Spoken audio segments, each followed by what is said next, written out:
This meeting is being recorded. Okay, we can start.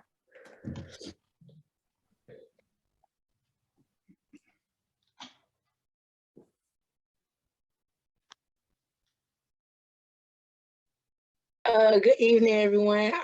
So thank you all for being here.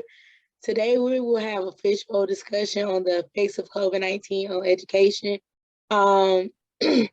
I'm Robin Jackson. We have Adrian Hairless, Alana Harvey, of course, me, Robin Jackson, and Tasha Murray.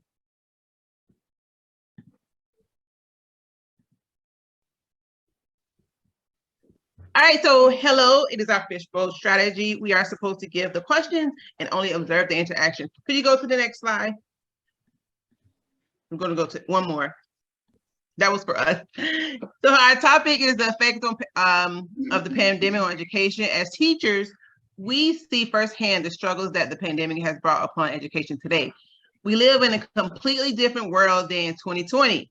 The pandemic has affected teachers, parents, and students, and we see substantial school learning gaps. Today, we will have the following participants. We have Anaya Ginyard. She's a student, a high school student, and during the pandemic, she was in 7th and 8th grade. We also have Mr. Floyd. He's a parent. We have Ms. Bennett, a 2nd grade teacher, taught online when students return to school.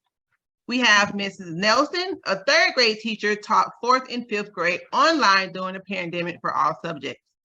And Ms. Maddox, a high school counselor, guidance counselor, worked closely with parents, students, and teachers during the pandemic. We will complete a series of questions using this fishbowl strategy, which means you, the speakers, will discuss each question and topic, and we will be watching and taking notes.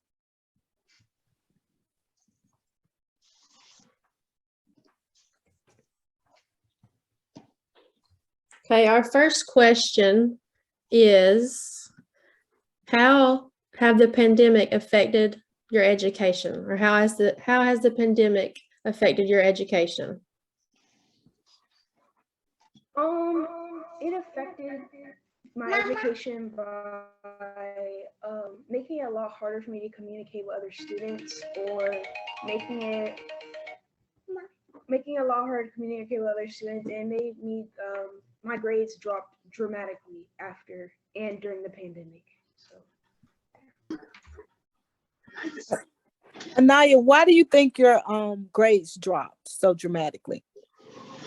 I think it dropped very dramatically because it all happened so fast. Like, I didn't have, like, none of us had a warning or like anything to like kind of prepare us for that. So it all happened really fast, and it was really hard transitioning from being in the classroom to online, because there could be a lot of distractions at home, or like, you know, you might want to be in your bed. You know, I just feel like there's a lot of distractions at home that you don't have at school.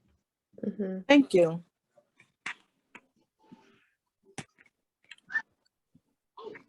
Okay, the next question. What is the difference in mental health that you see in school now? Definitely right after the pandemic, there was a lot of social anxiety. Like, people like didn't really communicate. It was hard to communicate because, like, you know, we all been away for so long. It definitely happened to me. Mm-hmm. I used to be really social and out, but after the pandemic, you know, I got a little bit uncomfortable talking around people. And another thing with mental health, like, I feel like a lot more kids are scared to ask questions because, like, you know, when we were online during the classes, you know, everyone just tried to, you know, hurry up and get the class over with. And I remember when I used to ask questions, you know, people would get like upset or like, oh my goodness, you know. So I just feel like a lot of people are more scared to ask questions now. It's actually speak their mind in the classroom. Mm-hmm. Anaya, since going back to school, do you think that students are more comfortable talking about issues such as anxiety, and are more open to express their feelings? Yes, I do feel like that, because I don't think a lot of kids realize that they had things like that, because they were always going school, home. Like, they always had something to do. But like, when you don't have anything to do, you start to think about certain things. You know, think about the struggles that you're going through and things like that, and you start to develop understanding of what you have emotionally. Thank you.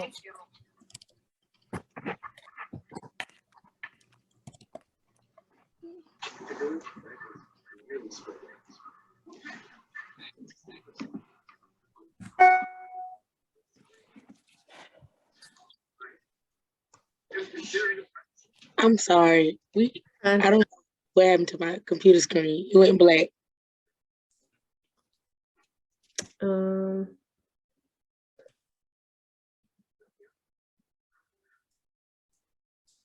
Why would you do that?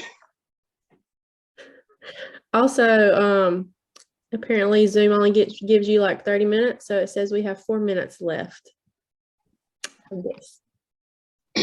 Well, I just want to piggyback off of Anaya, what was said. I agree with that, being a virtual teacher during that time. Children didn't know how to use the technology correctly. Parents were trying to understand and all at the same time. It was just a catastrophic event across the board. And them returning back to class, exactly, the social emotional was very null and void there. They were scared to talk if they had a mask on because they had been told by parents, you know, we need to keep the mask on, and we were social distancing within the classroom when they did come back. The children were scared. And even now, this year, it's even more apparent that the social emotional was affected tremendously. Learning, of course, there's some major learning gaps there across the board. Insecurities. We'll be rebuilding this for a long time, trying to close these gaps. Mhm.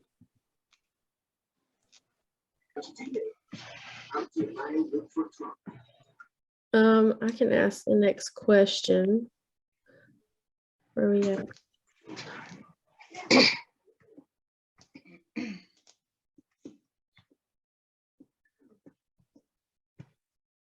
Okay, do you feel that school is better online or in person?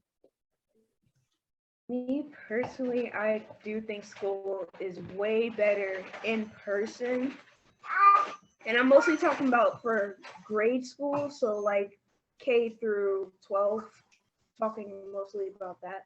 Because in person, there's a lot more opportunities that you can have, like clubs,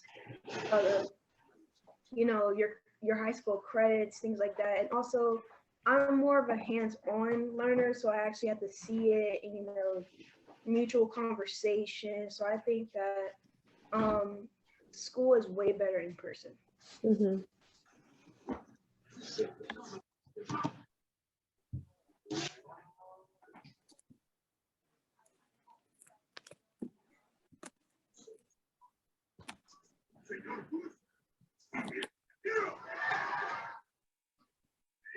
Okay, do you Guys, feel, sorry, Go ahead. do you feel that schools were prepared for a pandemic? And this can go to that wants to answer. Do you feel that the schools were prepared for a pandemic? This is Miss Maddox, the school counselor. Absolutely not. Mhm. I don't think the world was prepared for the pandemic, but the school definitely, and it exposed our disconnect with homes. It exposed our inability to provide basic educational needs to our students. And because when we first went out, we were doing packets, but not all children were staying in their zone areas because of whatever situations. So it really exposed to us just how disconnected we were from our community, our school community. Totally agree. 100%. Okay, is there something that you would change from any aspect of the procedures that were put into place? I think a lot of the things that I would change would probably be like definitely having a more flexible schedule. It was really flexible, but like the tardy system and like attendance was really off for me. having a backup plan just in case something doesn't work. Like I know there was a lot of problem with It's Learning when I was in school, or like Khan Academy. Like there's a lot of apps that didn't work. So I feel like there should always be a backup plan just in case technology doesn't work, because it's technology. So Mhm. that's really the only thing I would change.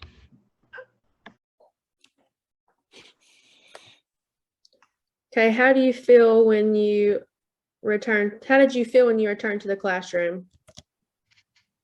Returning to the classroom. This meeting is being recorded. Okay, my parent was Mr. Floyd, and I asked him a couple questions. Did you have all the necessary tools and technology for your child to be a success? Please mention some challenges you might have had. Yeah, raising more than one child, we really could have used one, if not two additional laptops just to be able to manage the workflow, which is a considerable expense.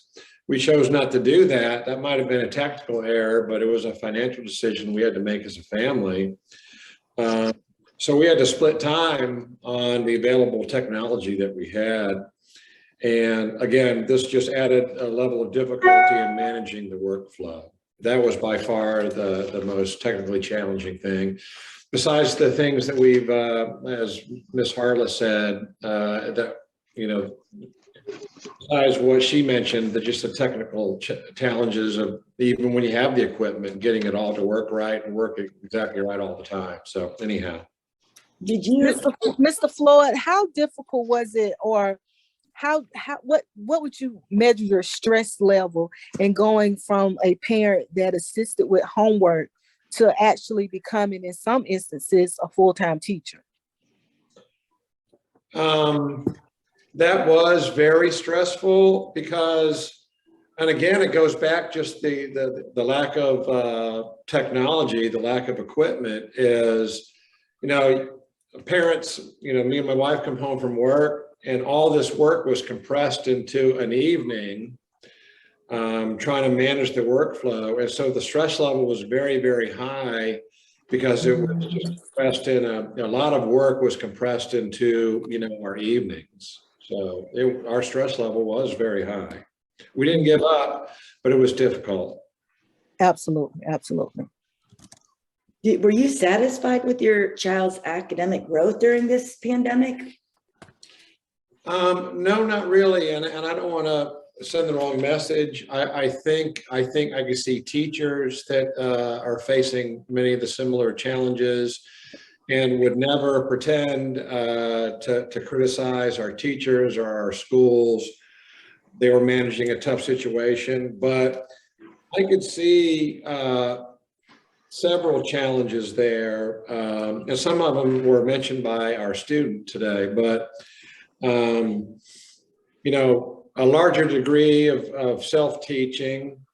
When you're face-to-face in the classroom, you can get a prompt response to a prompt question and a response from a teacher that wasn't always available.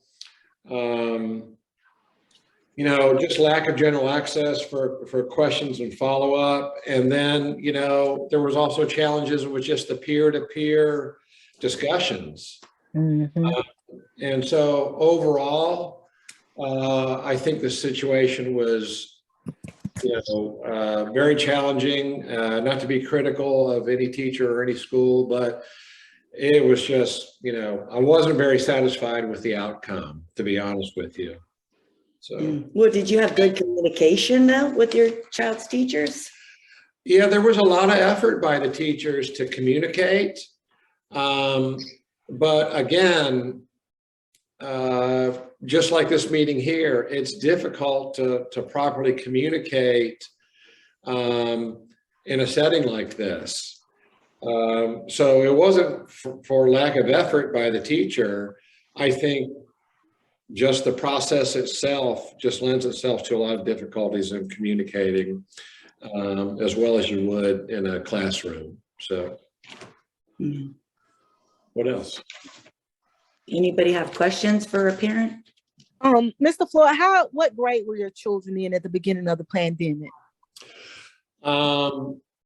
See, eighth, 10th, and 12th grade. Oh my goodness. So as a parent, like I said, going from homework assistants to actually becoming a teacher, were you able to identify their strengths and weaknesses as students differently than from a parent teacher? I'm sure, I'm educated and even then found some of the concepts challenging. Mm-hmm. Certainly not an expert in all of the curriculum. Mm-hmm. So I am not prepared to teach the students. I'm not. I can help, but the concepts have changed so much since I was in school at that age. Mm-hmm. Terms are used. I do math and science and social studies, reading, writing, and arithmetic differently than they do it today. And so, yeah, it was a challenge. Even being educated, it was a challenge for me. Yeah. Mhm.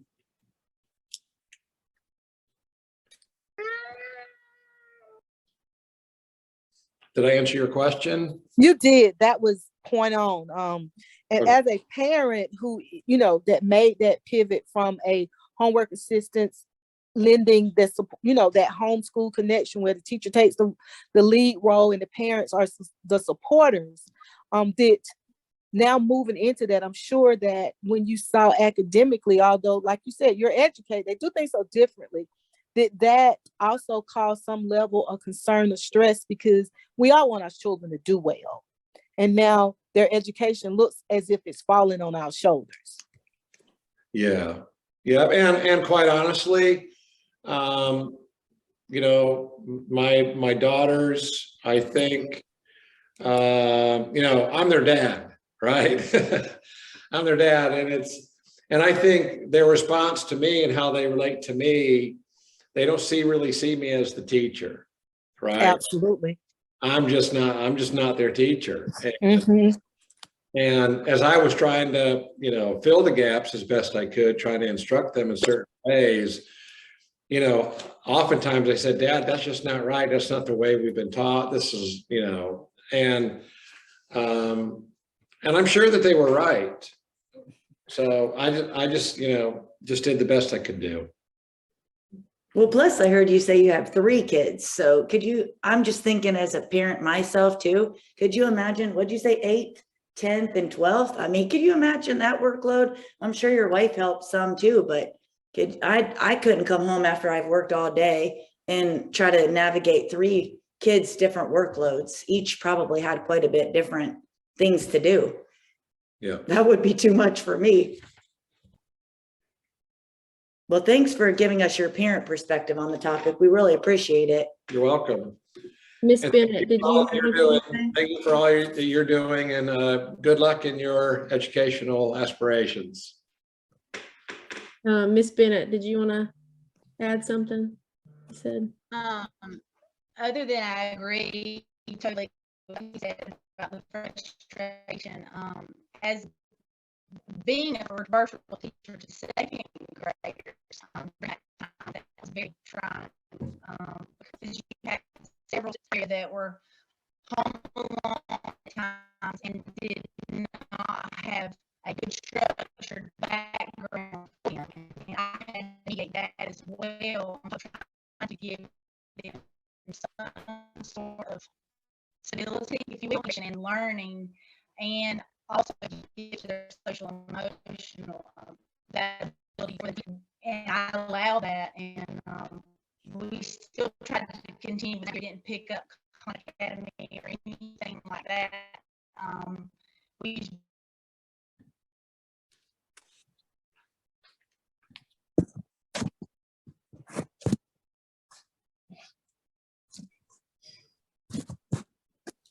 Sounds like she might be having Okay. But I think what she was hitting on was the social and emotional learnings from what I could hear, Mm-hmm. which we've been talking a lot about that in this actual class that we're taking right now. Right. So that, I think that's a big piece, because I teach kindergarten Mhm. and my kids have not come in knowing this past year when they came back in from the pandemic, that none of them went to preschools. They didn't know sharing. It was pretty tough coming in. They cried a lot. And I've never had that before in all the classes I've taught over 20 years now. And when they came back in, I was not ready for a group to be that immature with their social and emotional learning. I don't know if, high school and all that, it's the same, but it sure was in that kindergarten classroom. Right. I think across the board, students suffered social and emotionally because they were taken out from the only thing that they knew. And although learning takes place in school, a lot of times they learn through socialization. So like the sharing, even for the upper grades, proximity, they were just irritated with people being in their space. So having to share space, having to actually sit in a full day of class was very difficult for them. And they struggled with sleep habits because for so long, their sleep patterns were sporadic. And having to come back to class and be attentive in class, they struggled emotionally with that. And we all know when we're sleepy, we're irritable. So even because before going to high school, I spent 8 years. I spent all my pandemic years in elementary. And that was my biggest concern, that my students would come when they got back, that I had to socialize them to acclimate them back to being in the building with other children. Mhm. And it was very difficult. And I also had to help my teachers understand that this third grader really was a kindergartner just a little while ago. And so second grade, third grade, they were not going to be where they need to be academically, but emotionally, they had not navigated school for a significant amount of time. So the expectations had to be changed. Things had to be modeled for them in order for them to acclimate back to the classroom. That's a good point.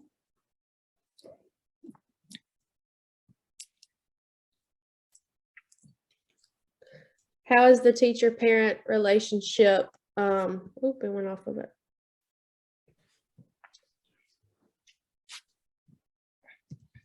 Hold on.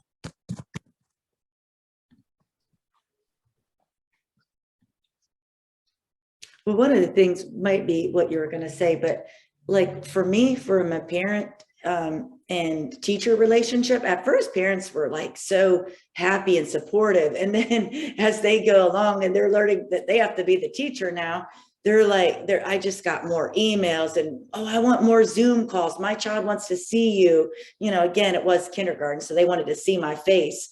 And I think it was just a challenge with that because like I have 40 parents I'm dealing with, they only have to worry about me. And then you get on these Zoom calls and try to talk to each kid. And one parent would be like, well, can you call us privately? And it was just a lot of challenges to keep my relationship and communication good with these parents, especially if you're going to get their sibling later on down the road. You want to have a good rapport with them.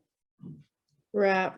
Yeah, my question was, how has the teacher-parent relationship been since returning back to school?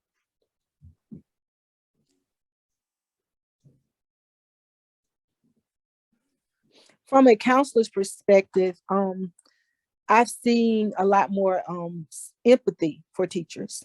It's not always demonstrated in the way in which we think it should be, but they have a lot more empathy.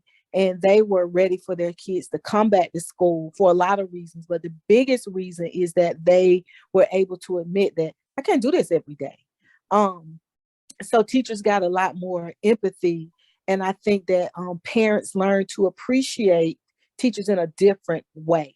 And especially for those teachers that made distant learning comfortable for their students, made it less challenging for parents, and provided them with the just the reassurance that we're going to get through this. So the parents, when we came back after the pandemic, parents were they had a lot more empathy. They had a lot more empathy.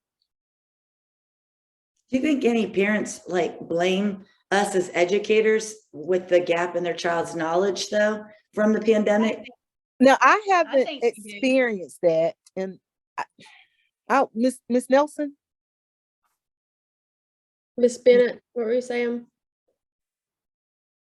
I have experienced a few, not a lot, but I've experienced a few that I've been able to, I guess, things. And that seems like what we do a lot of already. And again, having that parent communication is a vital part of teaching. You know, you have to have that. It's not even a lot of defense. You have to have a relationship with the parent. Without that, you don't have you say, when you send work or you need extra help with the classroom. So I've seen some possibility, not much, and then I've explained that they'll create a schedule for you at home. They're like, I don't know how to do this. I don't know how to do this. Some parents do not know to effectively even do homework. So when you sit down, first they're possible, and then once you move into maybe have you tried this? What's your routine after they get off the bus or when you pick up school, and talk them through it?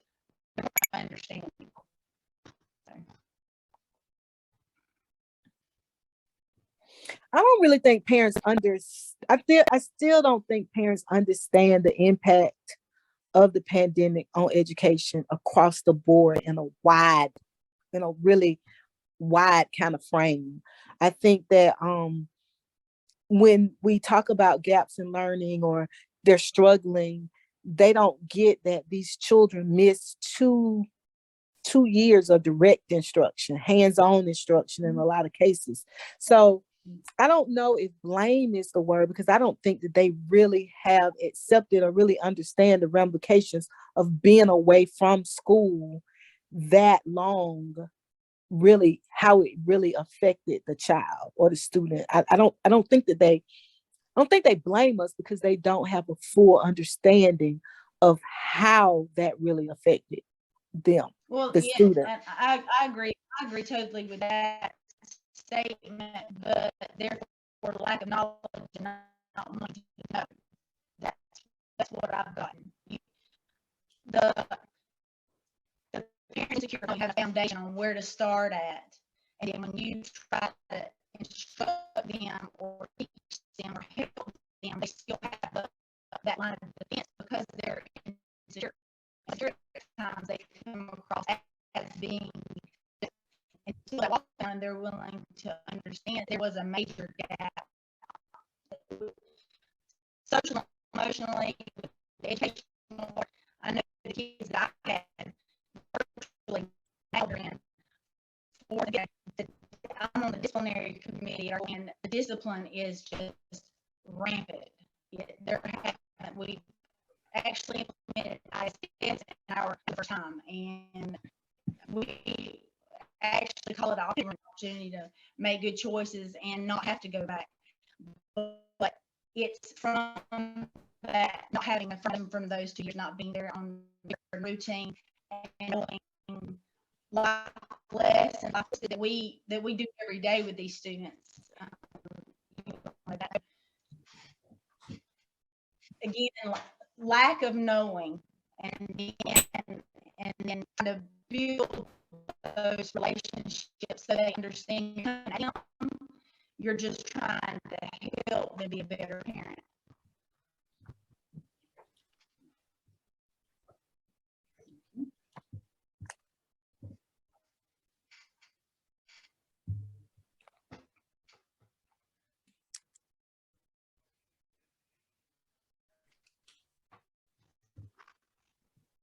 Anyone else would like to share? I'll ask this question. This can be for anyone. What struggles, if any, did you face during distant learning? So, any struggles that you faced during distant learning? As a counselor, I struggle with making connections with my students on a regular basis. I have really, when I was an elementary school counselor, I had really good relationships with my students and my parents, and them being away from me and me not being able to put my hands on them, look them in the face, to see how they really were doing, to see their full body language, to see if they really were okay, really was a struggle for me because I worried about their safety. I worried about their emotional well-being. So when I had an opportunity to pop into a class and just say, hey, it really did my heart good because I could see them. And like I had a couple of students that would email me and I would immediately email them back because I felt they needed that connection with me. But my biggest struggle was I could not put my hands on them and look at their full body to make sure that they were okay.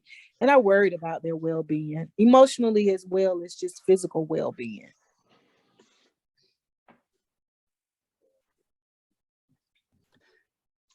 Yeah, that was the same for kindergarten because they need to be around people and feel the love, and they all have good homes and things like that. I don't mean that, but the one main struggle for me, y'all, was technology. I am so old school. I had to figure out how to do a Zoom call. I had no idea. And then I had to share a laptop with my child, and it was just like she needed it, but I'm like, I need to get on here too. And just try to, our school expected us to load a lot of activities into like Seesaw. I had never even used that platform before, so I had no idea what I was doing. I learned quickly, but that to me was a professional challenge. I don't consider it a struggle, but it was, I didn't like it very well, but now I'm better at it, I guess. Do any of Ms. the other, Nelson- sorry, go ahead. No, Ms. Nelson, I'm sorry, I'm chuckling because she keep getting cut off. Ms. Nelson, you can go ahead. To share my biggest struggle as a virtual teacher was dishonesty. I had a lot of students, if they weren't using, well, I guess cheating, they had other people in their household completing their works. I remember when we did the beginning of the year diagnostic and already there was a child I taught 4th grade and he scored 7th grade level. And it was questionable based off of his previous year. So we were trying to explain to the parent, like, if you helped him, we needed to know so that he could retest. And we explained to her how already worked. So that was my biggest struggle, just making sure the students were completing their own work so that we can have accurate data.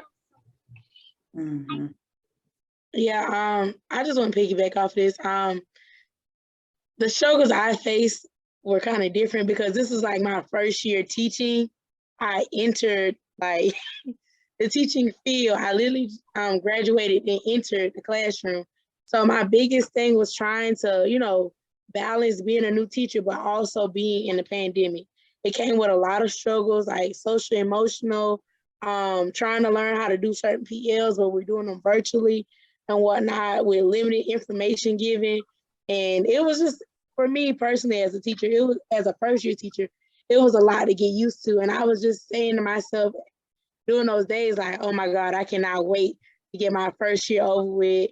My teacher, Bessie, she was like, Jackson, calm down. It's just the first year. Next year will be a little bit better and whatnot. And she's like, you're in the pandemic. But it was just making sure that I was able to reach all my students, even though we were in this type of environment, because it kind of cut them away from being able to experience what it was like being in a regular classroom versus being in a classroom that has, certain precautions like no groups. I used to work at an IB school, and IB is really big on collaborating and students working in groups and whatnot. So just making those different type of changes was really one of my biggest struggles in the mix. Yeah, one of my biggest struggles was when you mentioned groups, I kind of chuckle because putting them in the group on Zoom. So I couldn't be, even though I can go from group to group, we'll have one group talking about their Roblox. Give me your Roblox account. What's your Roblox? So they're trying to connect on Roblox, and another group not even there. So what our school started to do is when we put them in group, it had to be either an assistant in there with them, or we couldn't do the groups. So I had to basically put out in my schedule that, hey, I'm going to meet with red group here, green group on this day, purple group on this day, while I assigned student something else to do. I had to meet with their group, so that it became extra work where in a classroom, you could just pull those students. Yeah, that makes sense.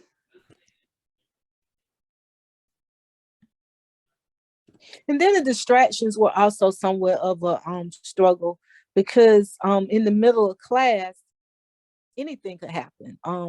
Parents could start requesting things of children. Parents, we had to call parents sometimes to tell them to what was appropriate, you know, turn your mic off, all sorts of things. So the distractions were also a struggle as well. Because if I'm talking to a student and they have distractions in the background, it also distracted me. So that was a struggle as well.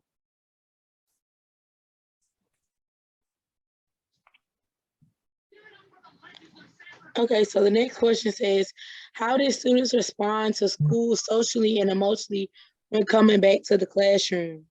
Oh my goodness. They wouldn't shut up. I mean, I'm just gonna be honest, they would not stop talking. They genuinely, because you know, they still had the ability to communicate through different devices and apps and things, but that person in person, they would not stop talking. That was the biggest thing, just the over communication. And then they had a lot of trouble with proximity and space and being real territorial and sometimes just grumpy because they hadn't had to share space with a classroom of 20 plus students in a significant amount of class in a significant amount of time. So the little babies were all over the place, and the upper grades were just grumpy little boys and girls because they had to learn some of those basic classroom expectations again that you think by 3rd, 4th, and 5th grade they know. But it was interesting to watch. And what was most interesting as a counselor was watching the teachers trying to manage those behaviors in those students. Because when I tell you they wouldn't stop talking, they would not stop talking. They didn't want to sit down. Exactly. Exactly. Yeah, and I've also seen a lot of, because I was in kindergarten in 1st grade, their fine motor skills wasn't there. Like I had a lot of kids that could not hold a pencil. I had a lot of kids that could not cut. Like those fine motor skills was missing with my kindergartners and 1st grade students. Yeah, even now I teach 4th grade, and I think those kids were like in 1st grade when the pandemic hit. And if I had passes, I'll show you how the little boy, we were doing cutting out the pieces for the interactive notebook.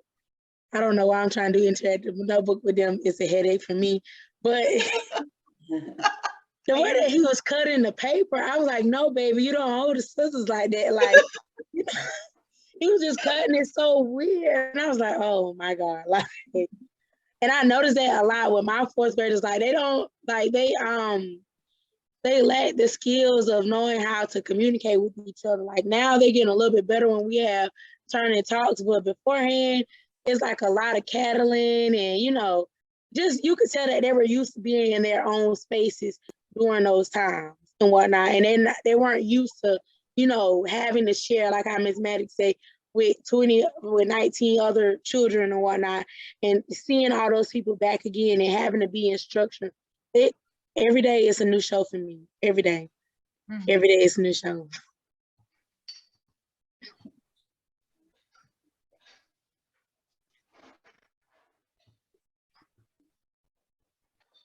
Does anyone have any like parting thoughts that might help each other on this? Tasha, I do. I think the biggest thing that we have to remember is that those 3rd graders is basically kindergarten minded. So I had to regroup my thoughts and my expectations for my students along with pushing them to get there. So as if I was a 3rd grade teacher, I need to remember that, hey, they basically just came in school. So those fine motor skills not going to be there, but it's kind of hard on us being the upper grade teachers because it's like they missed a couple of years out of school, or a year and a half out of school. So that is a block where we have to And I think the districts in the county should be more forgiving with teachers Yeah. because these students are 2 grades behind, 2 and 3 grades behind. Mm-hmm. Yeah. That's what I was wondering, if you guys get extended grace and mercy for maintenance and scores expectations, and it's not been okay with us. I don't know, you guys feel that across the board as well. You're just at or above that level.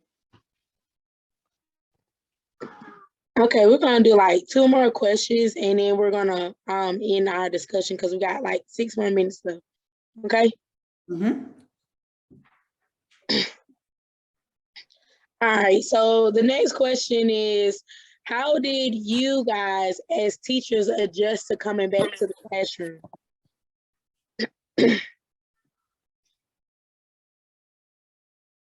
Well, I had to get a lot more patience. I feel like I already have a lot in kindergarten, but boy, I just had to really be mentally tough and more patient too, because it was hard coming back. Well, like one of y'all mentioned, I have kindergarten and they came back. Usually I'm used to them knowing how to write their name or something, couple letters maybe. No, I don't even know what some of these kids must have done for the whole few months they were at home or whatever, because they came back in knowing very little in anything, 90% of them. So I had to start almost like at a pre-K level. And, you know, that was tough because you have to adjust your curriculum too. And same thing, you know, we're kind of told by the county what standards and all that, but I had to go back from, you know, back to pre-K level, truthfully. Yeah, this is Jackson. I've been seeing it. It has been a huge adjustment, especially this year. My county, well, my school particularly, that we have been asked and instructed to, you know, like, even though you're teaching those standards, let's make sure that we go back and we scaffold. So like, especially with writing, like they have us starting back with RISA. Well, if you guys know what RISA is, if you're in Georgia, they have us starting with Linky.